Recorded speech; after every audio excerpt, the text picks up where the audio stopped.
الحمد لله رب العالمين والعاقبة للمتقين والصلاة والسلام على سيد الأنبياء والمرسلين نبينا محمد وعلى آله وصحبه اجمعین اما بعد. اللہ کے فضل اور اس کی توفیق سے آج بروز سنیچر 7 جنوری 2023 الاصول الثلاثہ کے 13ویں درس میں ہم لوگ حاضر ہیں. اب آج کی گفتگو ہے الاحسان. اس سے پہلے اسلام کا تعارف، اسلام کے ارکان پر گفتگو ہوئی، اس کے بعد ایمان پر گفتگو ہوئی، اب احسان پر گفتگو ہو رہی ہے. یہ گفتگو کہاں سے نکلی، کہاں سے اس کی بنیاد اور جڑ ہے؟ اصل میں اصول ثلاثہ ہے، دین کے 3 اصول. پہلا اصول اللہ کو پہچاننا، یہ ہو گئی گفتگو. دوسرا اصول دین اسلام کو دلیل سے پہچاننا. تو اب اسلام میں اسلام کے ارکان، پھر ایمان کے ارکان، اس کے درجے، تو اسلام، ایمان، پھر احسان، اور اس کے بعد پھر ایمان کی قسمیں، ایمان کے ارکان کی گفتگو ہو گئی. تو اسلام، ایمان، اب پھر تیسرا مرتبہ احسان کا ہے. احسان کیا ہے؟ اللہ کے نبی صلی اللہ علیہ وسلم کے پاس جب جبرائیل علیہ السلام تشریف لائے تو پوچھا نا کہ یا محمد اخبرنی عن الاسلام، اسلام کے بارے میں بتائیے، ایمان کے بارے میں بتائیے، احسان کے بارے میں. ایک دم شروع میں ایک بات، یہ حدیث پیش کی گئی تھی. تو احسان عبادت کا ایک رکن ہے. ہر عبادت میں احسان اس کا رکن ہے. اور احسان کی تعریف یہ ہے کہ اللہ کی عبادت بندہ اس طرح کرے گویا وہ اللہ کو دیکھ رہا ہے، اور اگر وہ اسے نہیں دیکھ رہا ہے تو اللہ اسے ضرور دیکھ رہا ہے.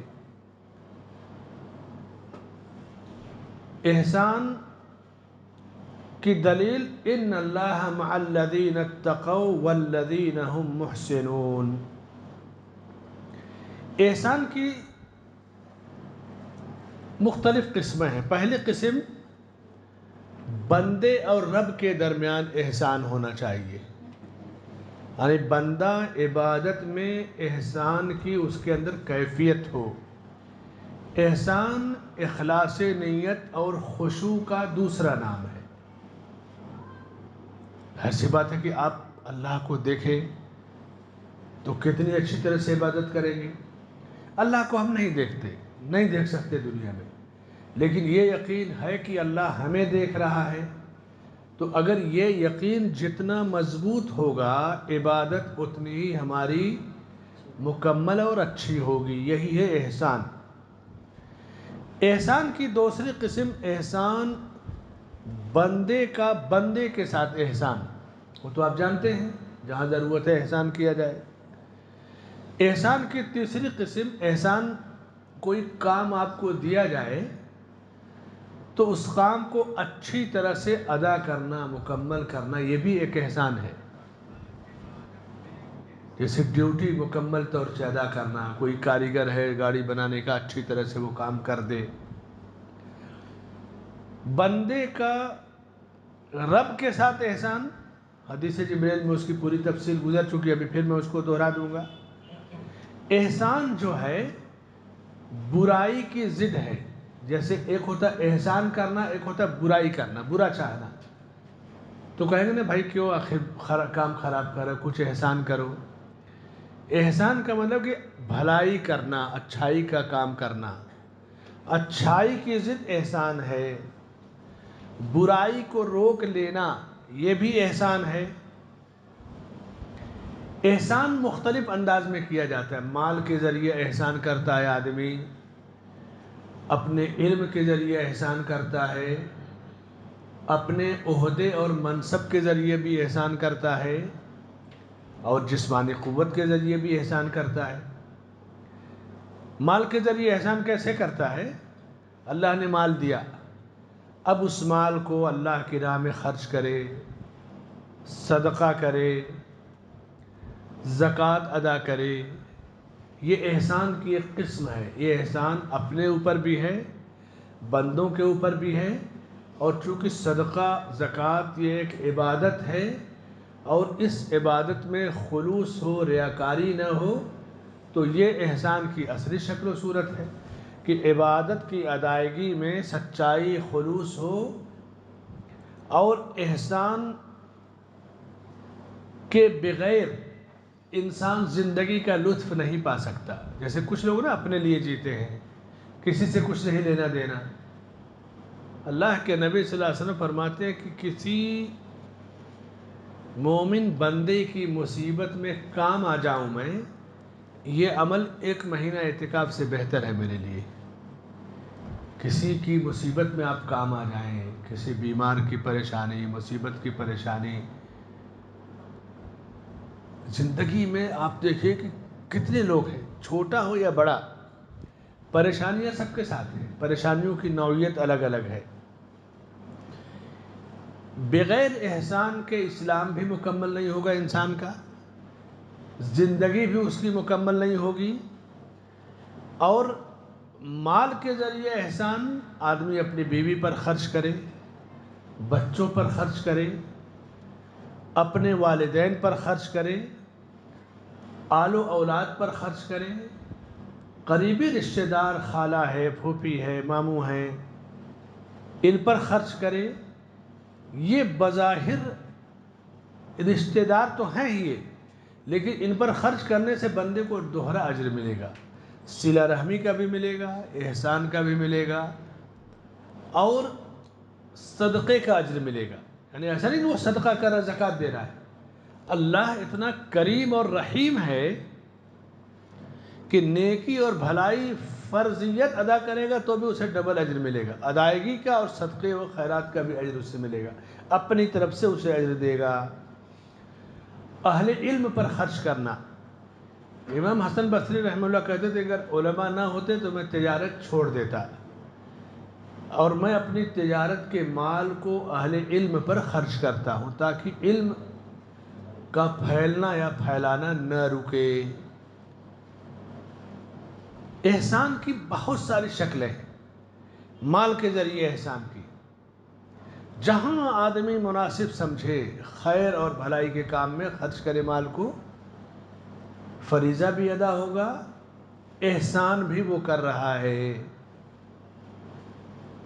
اللہ کے نبی صلی اللہ علیہ وسلم کے زمانے میں ایک بھائی نے اپنے دوسرے بھائی کی شکایت کی، کہا کہ میں کھیتی باڑی کرتا ہوں، تھک جاتا ہوں، میرا بھائی میرا ساتھ نہیں دیتا، یہ صرف علم حاصل کرتا ہے، آپ کے مجلس میں رہتا ہے، علم حاصل کرتا ہے، اگر یہ صرف پڑھے گا لکھے گا تو کمائے گا کون، گھر کا خرچہ کیسے چلے گا، اسے بھی میرے ساتھ محنت کرنا چاہیے۔ تو آپ صلی اللہ علیہ وسلم نے فرمایا کہ تم نہیں جانتے شاید اللہ اسی کے علم حاصل کرنے کی برکت کی وجہ سے تمہیں روزی دیتا ہے، تمہارے اس بھائی کے طلب علم کی وجہ سے اللہ تمہیں روزی دیتا ہے۔ جو رزق انسان کو ملتا ہے کس وجہ سے اللہ تعالیٰ دیتا ہے، اس کا راز اللہ جانتا ہے، یہ بندے کا کمال نہیں ہے۔ آپ دیکھیں کہ جب کوئی ڈاؤن ہوتا ہے، اوپر سے نیچے آتا ہے، تب اسے احساس ہوتا ہے کہ میں نے یہ غلطی کی، وہ غلطی کی، یہ غلطی کی، لیکن وقت نکل چکا ہوتا ہے۔ رشتہ داروں کے ساتھ، اولاد کے ساتھ، والدین کے ساتھ، بھائی بہنوں کے ساتھ، چچا ہے، خالہ ہے، پھوپھی ہے، ماموں ہے، مساکین ہیں، غربا ہیں یا اہل علم ہیں، ان کے ساتھ مال کے ذریعے احسان کرنا چاہیے، کرتے رہنا چاہیے۔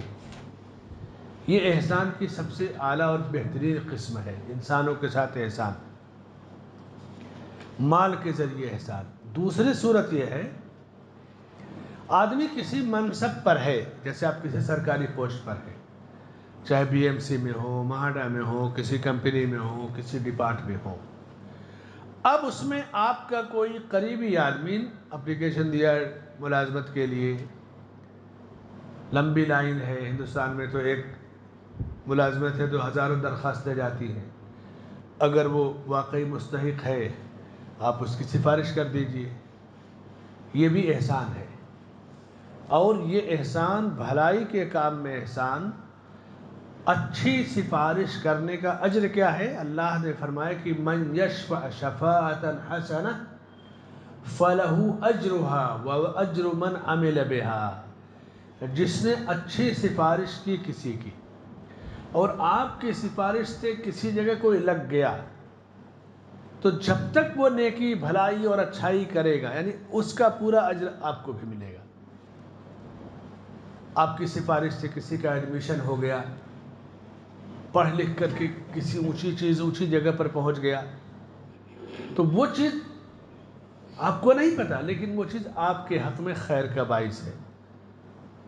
آپ کی سفارش سے کسی کو ملازمت مل گئی، ہاسپٹل وغیرہ میں کسی ڈاکٹر سے آپ کے تعلقات ہیں، آپ نے سفارش کر دی، بہت سارے اس کو رعایت مل گئی، ایڈمٹ ہو گیا۔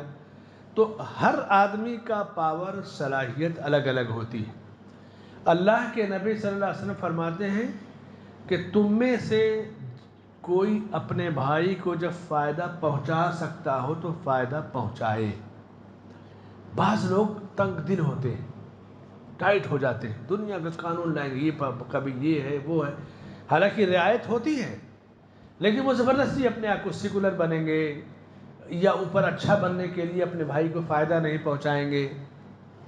آپ گنجائش تلاش کیجئے، یہ نہیں کوئی کہتا کہ آپ غیر قانونی کام کیجئے، رسک لیجئے، نہیں، آپ قانون کے دائرے میں رہ کے جہاں تک گنجائش ہو نکالیے اور اپنے ذات اور شخصیت سے فائدہ پہنچائیے۔ ہمیشہ اس منصب پر نہیں رہیں گے، بہت زیادہ آپ رہیں گے تو 60 سال، اسکولوں میں ہے تو 61 سال، یونیورسٹیوں میں ہے تو 62 63 سال، اس سے زیادہ سرکاری ملازمت نہیں ہے۔ پھر کہاں جائیں گے؟ وہ جو لوگ آپ کے پاس آفس میں اپلیکیشن لے کے آتے ہیں نا، وہ آپ کو بیمار پڑنے پر پوچھیں گے نہیں، ریٹائر ہو گئے، ختم، آپ کی لائف ختم۔ تو جو وقت ملتا ہے اس سے فائدہ پہنچانا چاہیے۔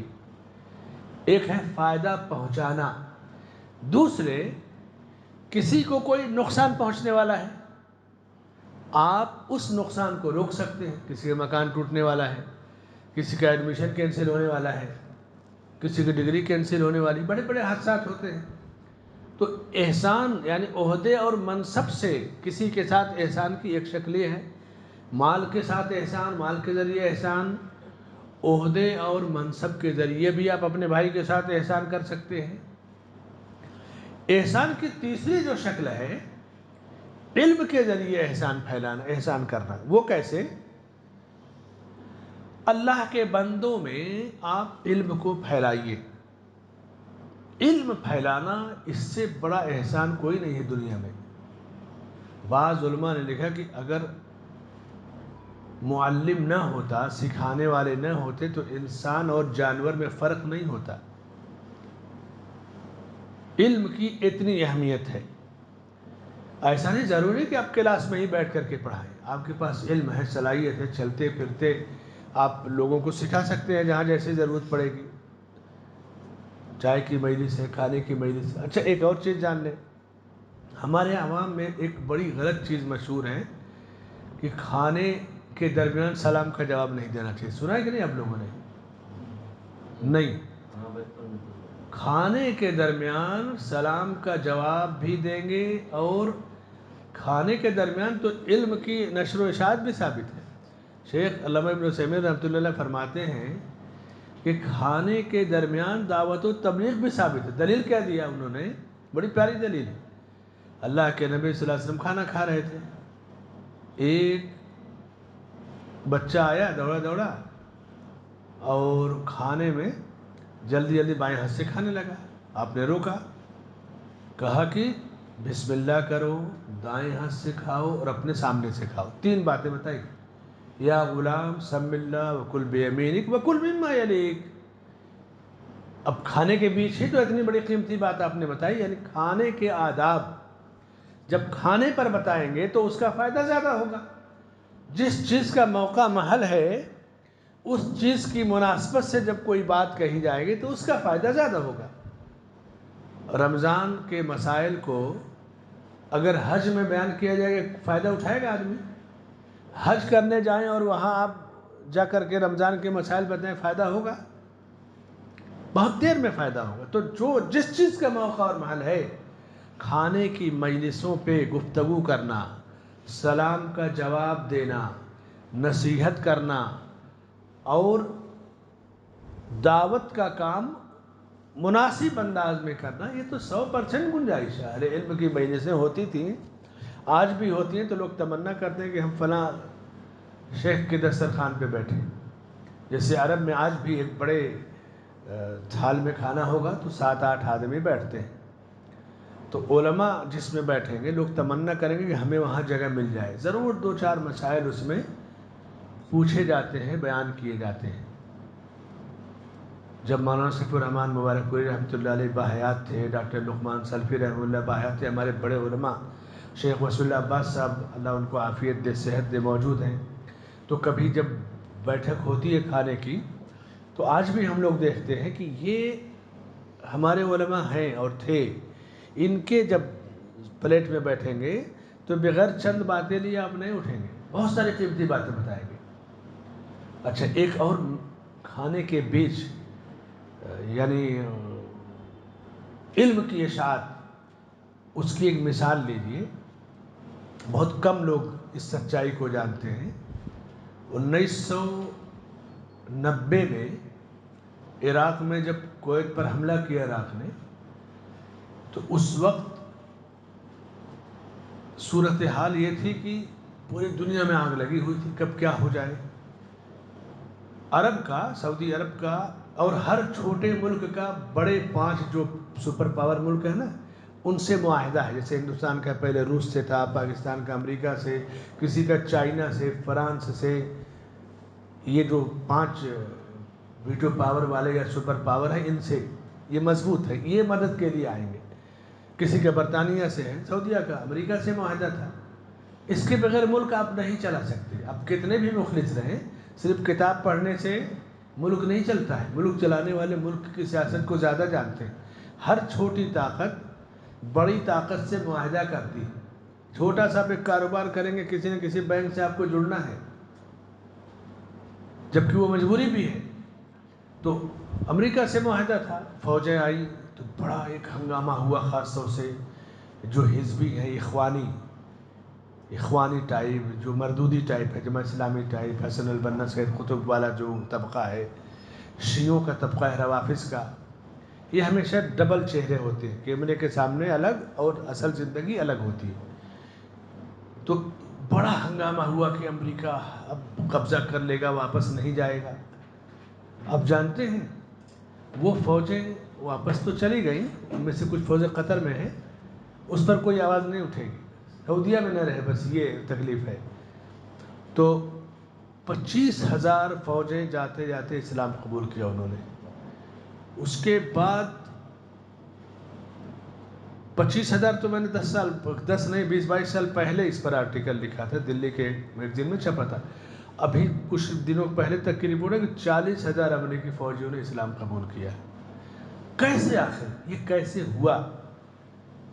کسی بھی فوج کے اندر آپ دعوت و تبلیغ نہیں کر سکتے، فوج کے اندر سویلین عام آدمی نہیں جا سکتا، یہ ہر فوج کا دستور ہے۔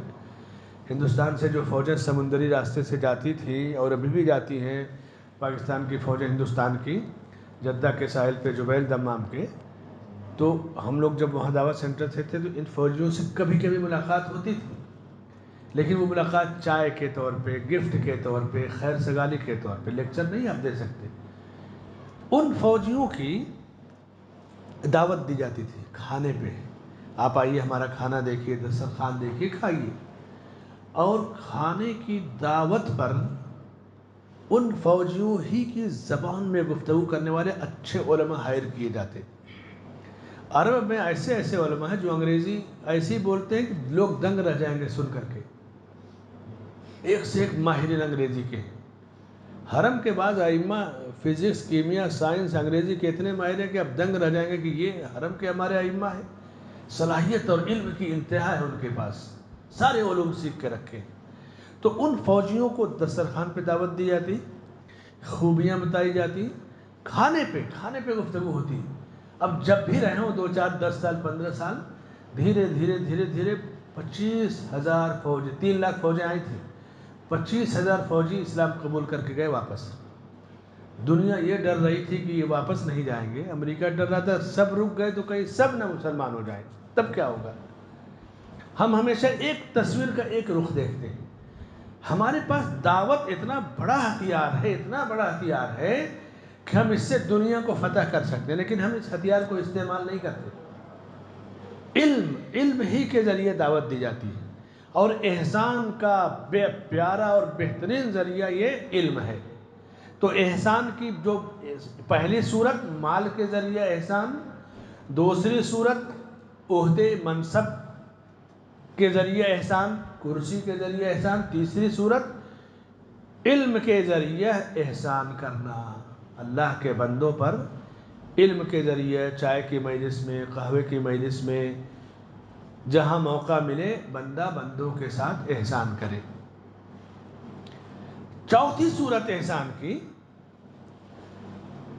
انسان کے پاس طاقت ہے، قوت ہے، تو اپنی طاقت و قوت کے ذریعے احسان کرے۔ وہ کیسے؟ صحیح بخاری میں اللہ کے نبی صلی اللہ علیہ وسلم فرماتے ہیں کہ آدمی اپنی طاقت کے ذریعے احسان اس طرح کرتا ہے جیسے کوئی سواری پر نہیں بیٹھ پا رہا، آپ اسے بیٹھا دیے۔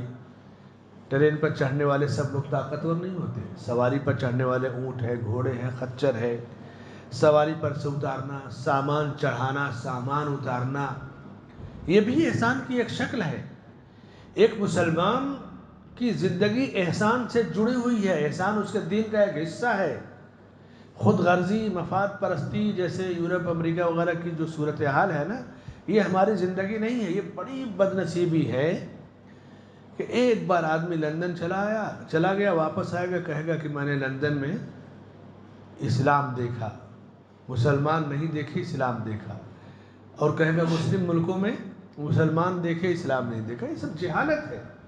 کون سا اسلام لندن میں آپ پائیں گے؟ تھوڑا سا راستے چوڑے ہیں، ڈیوٹی پر ٹائم ہے، وقت کی پابندی ہے، یہی نا۔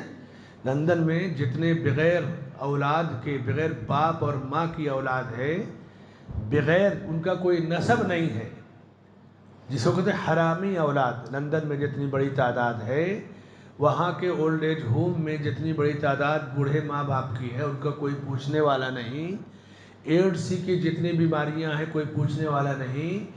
اسکولوں میں پڑھنے والی بچیاں وہ بے بیاہ کے کنواری مائیں بن جاتی ہیں حرام کے ذریعے۔ یہ کون سا اسلام ہے؟ یہ ہماری کمزوری ہے کہ کسی کے ڈسپلن دیکھ لیے، کسی کا طور طریقہ دیکھ لیے۔ آپ کو حیرت ہوگی کہ بمبئی کی ایک مسجد میں جیسے جوتے چپل لگے رہتے نا باہر، تو مسجدوں میں آدمی آتا ہے جلدی جلدی باہر نکال کے چلا آیا، تو ایک سامنے پوسٹر اسی طرح لگایا تھا، ایک چرچ کا ایک مسجد کا۔ تو چرچ میں خوب اچھی طرح سے سجا کے جوتے رکھے تھے، مسجد میں بکھرے ہوئے تھے۔ میں نے کہا کس نے لگایا ہے؟ بتایا کہ فلاں صاحب نے۔ ان کو بلایا، پکڑا، میں نے کہا یہ کیا تماشا ہے؟ آپ چرچ کے جوتوں کے ڈسپلن کو مسجد میں لگا رہے ہیں۔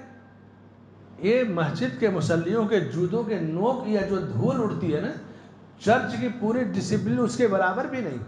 5 وقت ایک مسلمان مسجد میں آتا ہے، جوتے جلدی سے نکالا ہے تاکہ اس کی رکعت نہ چھوٹنے پائے، اس کی عبادت ادھوری نہ رہ پائے۔ چرچ کا کیا؟ وہ تو شوق سے آیا، منڈی ہلایا، عبادت کیا، چلا گیا۔ اس کو کیسے آپ جوڑیں گے؟ یہ تو مرعوبیت ہے، مرعوبیت۔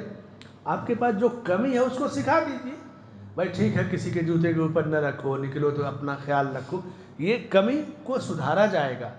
لیکن چرچ سے اور مندروں سے آپ سمجھائیں کہ یہاں ڈسپلن ہے، یہ کیا ہے؟ تو بہت بڑی کمی۔ پوری دنیا میں ایک بار امام کہتے ہیں صفحے درست کر لیجئے، 10 لاکھ 20 لاکھ آدمی حرم میں ہوتے ہیں، صفحے درست ہو جاتی ہیں۔ یہ ڈسپلن نہیں نظر آتی؟ یہ ڈسپلن تو دنیا کے کسی بھی مذہب دھرم، چاہے یورپ امریکہ، کسی کے پاس نہیں۔ 10-20 ہزار کا مجمع کنٹرول کرنے کے لیے پوری فورس بلانی پڑتی۔ تو ہم احسان کی جو جامعیت ہے، احسان کا جو معنی مفہوم ہے، وہ سمجھتے نہیں۔ اللہ کے نبی صلی اللہ علیہ وسلم پوری زندگی آپ کی احسان سے جڑی تھی، نبوت سے پہلے بھی، نبوت کے بعد بھی۔ اور تیسرا جو رکن ہے اسلام، ایمان اور احسان، اور احسان یہ برائی کی ضد ہے۔ احسان کی دو صورتیں، بندے کا بندوں کے ساتھ احسان اور بندے کا رب کے ساتھ یعنی عبادتوں میں احسان۔ تو یہ پہلی صورت بندوں کا بندوں کے ساتھ احسان، اور اس کی 4 قسمیں میں نے بیان کی۔ پہلی قسم مال کے ذریعے احسان، دوسری قسم عہدے منصب کے ذریعے احسان، تیسری قسم علم کے ذریعے احسان، اور چوتھی قسم طاقت اور قوت کے ذریعے احسان۔ یہ بڑی پیاری چیز ہے، بڑی پیاری قسم ہے طاقت و قوت کے ذریعے احسان۔ سب کی طاقت ایک جیسی نہیں ہوتی ہے، سب کا علم ایک جیسا نہیں ہوتا ہے، سب کا عہدہ اور منصب ایک جیسا نہیں ہوتا، سب کے پاس مال و دولت ایک جیسا۔ دیکھیے کتنا پیارا دین ہے، جو جس کوالٹی کا ہے اس کو اسی کوالٹی کی جو ہے شکل بتائی گئی، راستہ بتایا گیا۔ اللہ کے نبی صلی اللہ علیہ وسلم کی زندگی میں ایسے واقعات آپ پائیں گے نا کہ بوڑھی عورت کا بوجھ ڈھو لیا اور منزل تک پہنچا دیا، اور وہ عورت آپ ہی کو کہہ رہی کہ دیکھو بیٹے ایک جادوگر ہے محمد نام کا، اس سے بچ کے رہنا۔ اس طرح کے واقعات آپ سنتے ہیں نا بار بار۔ ابو بکر صدیق رضی اللہ عنہ خلیفہ ہونے کے باوجود بوڑھی عورت کے گھر میں جا کے اس کا کھانا پکاتے، دیکھ ریکھ کرتے۔ عمر بن خطاب رضی اللہ عنہ کی زندگی میں خدمت خلق، سوشل ورک، کسی کے کام آنا، بڑا ہو جانا یہ عذر نہیں ہے، جو جس درجے کا ہے وہ راستہ نکال لیتا ہے۔ دھوپ تیز ہوتی ہے مکے میں، 40 45 50 ٹمپریچر ہوتا ہے۔ کچھ اونٹ باہر نکل گئے، دھوپ میں عمر رضی اللہ عنہ نے پکڑ رہے۔ حضرت عثمان رضی اللہ عنہ دیکھا کرے یہ کون آدمی اتنی دھوپ میں اونٹ کو دوڑا رہا ہے؟ کہا کہ قریب آئے دیکھا تو حضرت عمر رضی اللہ عنہ ہے۔ کہا یہ کیا بات ہوئی؟ اب بیٹھیے میں خادم کو بلاتا ہوں اس کو بھیجتا ہوں۔ کہا بیت المال کے اونٹ ہیں اور بھاگ گئے، قیامت کے دن میری پکڑ ہوگی، اس لیے میں نکلا ہوں۔ راتوں کو گشت کرتے تھے رعایا کے حالات جاننے کے لیے۔ عہدے اور منصب کے ساتھ بھی احسان ہوتا ہے، علم کے ذریعے احسان ہوتا ہے، مال کے ذریعے، طاقت و قوت کے ذریعے احسان ہوتا ہے۔ یہ احسان کی پہلی قسم ہوئی۔ اب دوسری قسم احسان کی،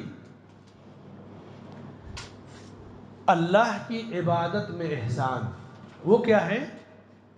اللہ کی عبادت ایسے کرو جیسے کہ اللہ کو تم دیکھ رہے ہو۔ اللہ کو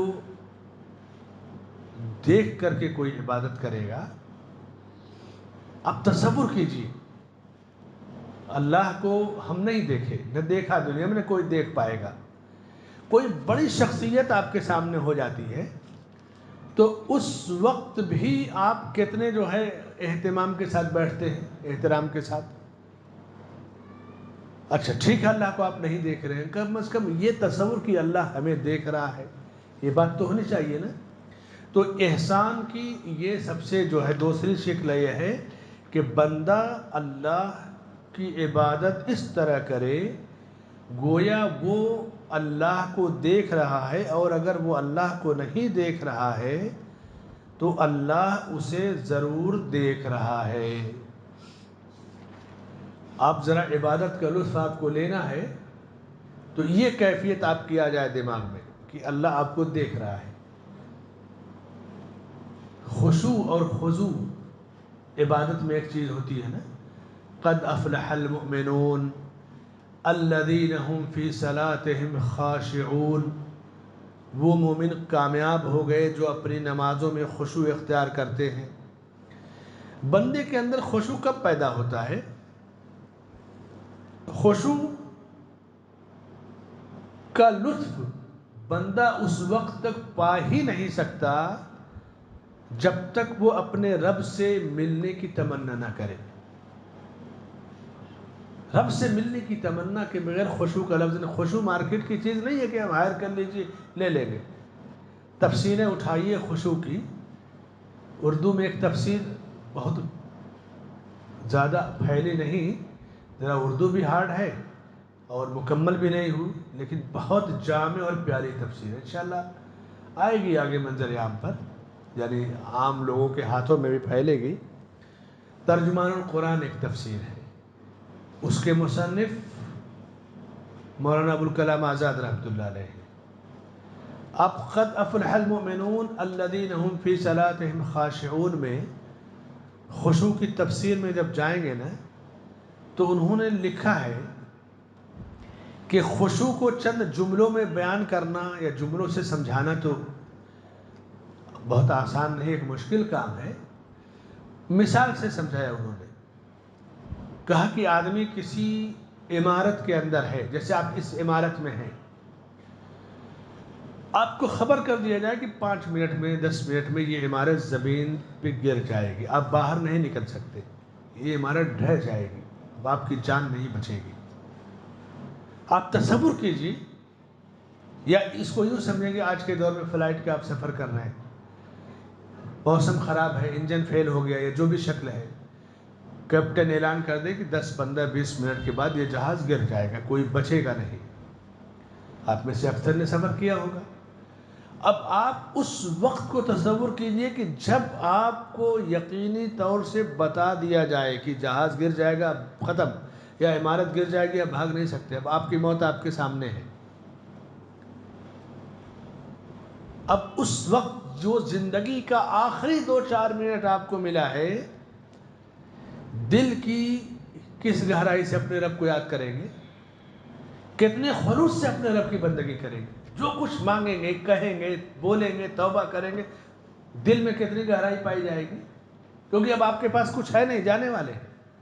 تو عبادت میں آخری لمحے میں وہ جو دل کی آپ کی کیفیت ہوگی، رب سے ملنے میں، مانگنے میں، دعا کرنے میں، وہی کیفیت خشوع کہی جاتی ہے، اور وہی کیفیت ہر عبادت میں مطلوب ہے، ہر عبادت میں ہونی چاہیے۔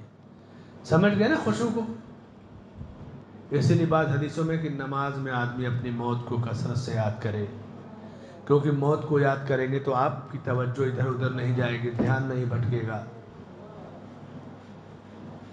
صحیح بخاری کی مشہور حدیث جس میں ابو ایوب انصاری رضی اللہ عنہ کہتے ہیں کہ ایک شخص نے آ کے نبی صلی اللہ علیہ وسلم سے کہا کہ مجھے وصیت کیجیے، تو آپ نے کہا کہ صلی صلاۃ مودع، تم نماز پڑھو تو یہ سوچ کر کے کہ یہ الوداعی نماز ہے، اس کے بعد اور کسی نماز کا وقت نہیں آئے گا۔